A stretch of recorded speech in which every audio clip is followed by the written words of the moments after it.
Your experience with beard products can be entirely different if you are not doing this, and that is quite simply shaking your products before using them. Now, I should say specifically liquid beard products.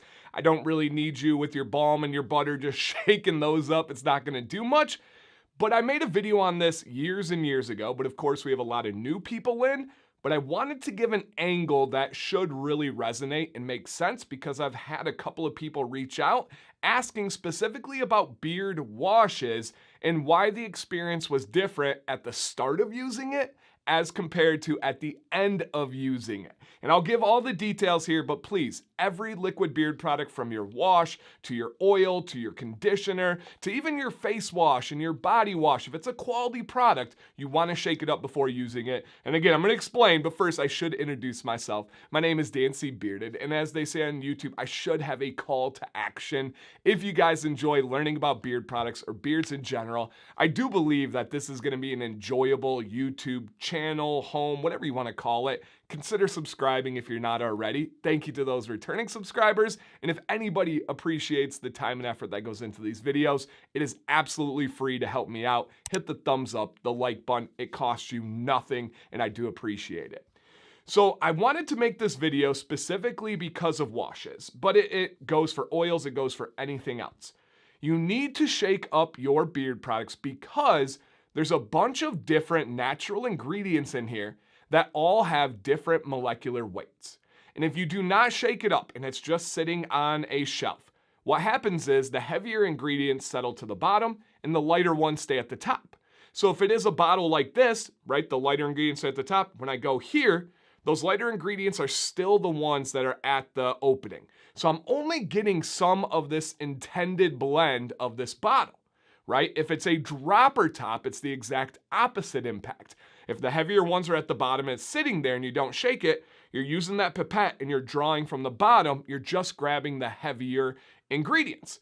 Now, oftentimes that can change the way it smells. That can change the way it looks. That can change the way it feels and works in your beard. Very important. The most direct example I have seen of people not shaking it up is with beard washes. And we have kind of two different types like I just talked about here. You have some that have the puck top where you just pop it and then use it, or the sriracha top and everything comes out like this. But you also have washes where it's just a pump top and it just sits on your shower shelf. Very, very different. Now here's an experience that someone just shared with me. They reached out and said, Dan, I have a question. Did my beard wash go bad?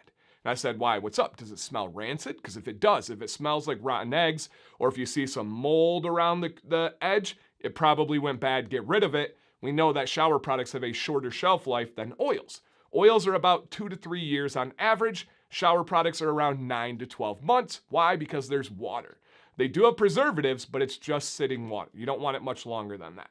But what they said was, when I first, and they had one that was specifically a pump top. When I first used this beard wash, it was kind of like milky and a little bit thicker, and it seemed like it was really amazing. But at the end, once it got down to the bottom of the bottle, and this is no advertisement, they don't know I'm making this, just what I had as examples, by the way. But as it got down to the bottom of the bottle, they said the wash that came out was clear. Again, when I first started, it was milky. And I was like, wow, did you shake the beard wash before using it? And they said, no. I told Sam, my wife, this story. She goes, I'm supposed to shake up my shampoo? And yes, absolutely. Now here's the problem.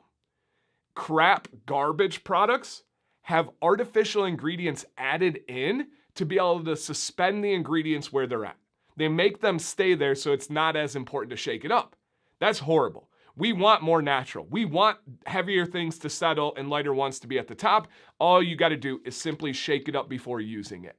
If you have had this experience with face wash, beard wash, or if you're like, man, I don't know why my oil smells different at the end of the bottle or why it feels different, you probably have not shaken it up. Now, Dan, how many times, how often should I shake it? Every single time you're going to use it. Sometimes I'll go in my bathroom and I have stuff out. I'll just go around and shake them up. Why not? Activate them, get them moving a little bit. I don't think that hurts. And so this is something that seems so simple, but the impact can be large if you're not doing it. Because even when they said they got it first and it was milky and it seemed amazing, they weren't getting the ingredients that were lighter at the top that was intended to be in that blend. So at all stages, you're not getting the best use of that product if you're not shaking it up. Again, butters and balms, don't worry about it. But shake up those liquid products. Drop a comment down below. Did you know this? Is this a habit of yours already? Have you gotten a little bit lazy and it slipped? Or was this brand new kind of light bulb and it makes sense because of the molecular weight? Let us know down below. And additionally, any other questions or any other tips? Is there something you're like, damn, that makes me think of this? Make sure you guys do that. Maybe I'll make a video on it. Thank you guys for watching today. My name is Dan C. Bearded. Please stay bearded and stay positive.